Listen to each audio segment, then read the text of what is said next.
Alrighty, everybody. A little behind schedule. This was a vlog I wanted to do for a little while now. And this topic is what the first time waterfowler needs to bring into the field to be able to legally and successfully hunt. Now, we're basing this on somebody who has hunting buddies that want to bring them out. I think so far we've taken 6 or 7 people out so far just in the first week of early goose season up here that have never hunted before.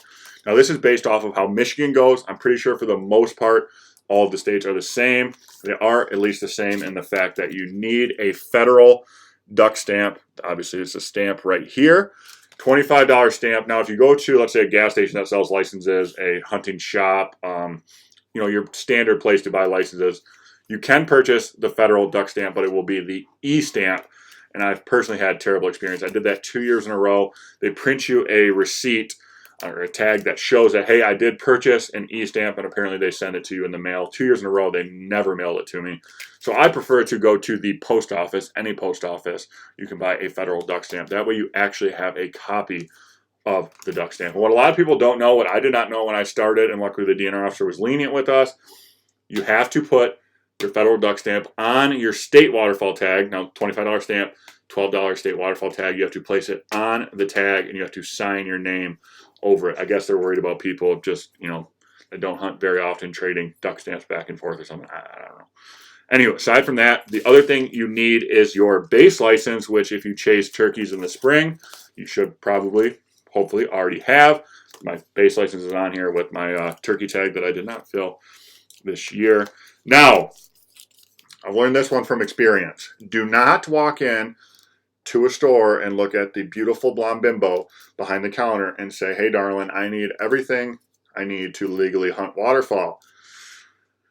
3 or 4 seasons ago, I did that. She handed me, we do a waterfowl survey. At this time, they printed a tag for it. So I had my base license. They printed me a tag that shows that I took the waterfowl survey, colored tag just like this. I believe they were like purple or green that year, not blue like these ones.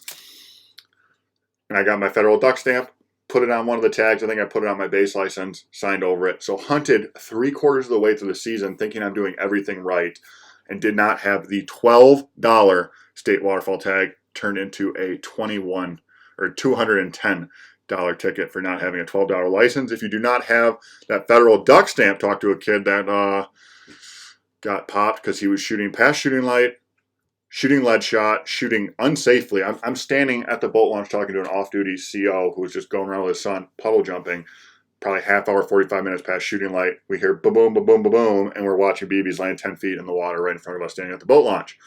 So being the nice guy he was, he walks over there, gives the guys a warning. Kids come over and talk to me, and they're like, dude, what's going on here? And we're talking. He's like, yeah, dude, I got in trouble 2 weeks ago for not having my federal duck stamp. $270 ticket for not having a $25 duck stamp. Needless to say, you want to get all of your licenses. I'm not sure what the ticket would be for not having a base license. Probably somewhere right around that 200 something range, I would imagine. And people do not screw around when it comes to federally protected waterfowl. Now, as far as, so you've got your licenses.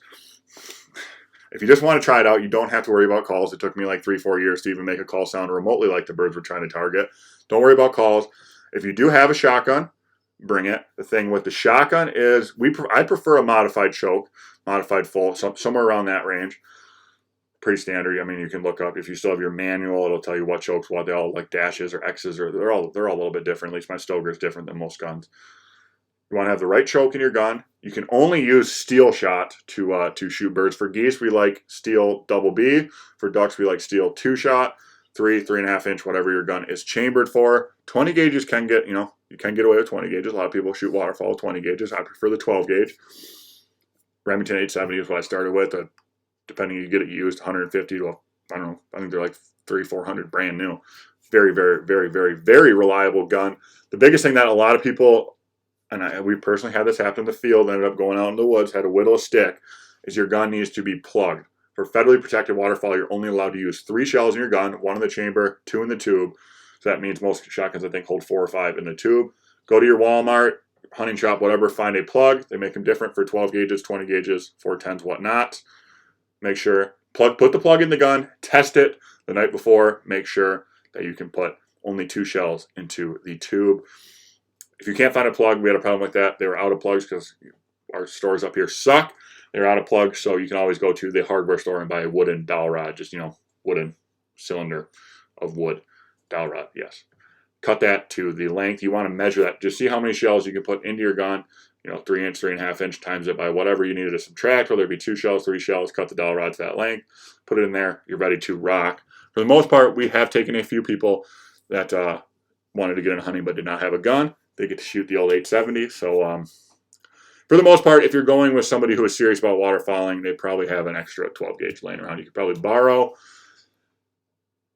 And if you get into it, and I hope you do, because it is the most addicting sport that there is, and I always love getting my buddies hooked and then just watching their bank accounts drain. But go do it a couple times with your buddies if you really, really, really, really like it. You can start buying decoys, maybe pitch in, with your buddies if they're good buddies. Hey, you got this many decoys. What do you need? I'll get some of these.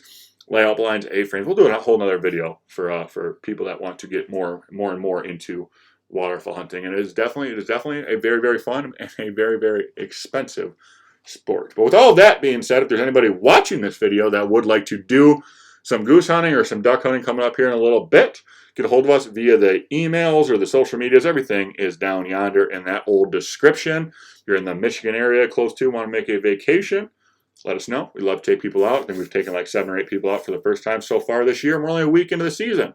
But anywho, hope that was somewhat helpful. Make sure you get all of your licenses, because believe me, the whopping $49 total to be a legal waterfowl hunter is a lot better than the $200+ tickets and the embarrassment of not having these little stickers. Anywho, thank you guys for watching. Thumbs up, thumbs down, whatever you're feeling, leave a comment. We love talking to you guys, and until next time, happy adventures.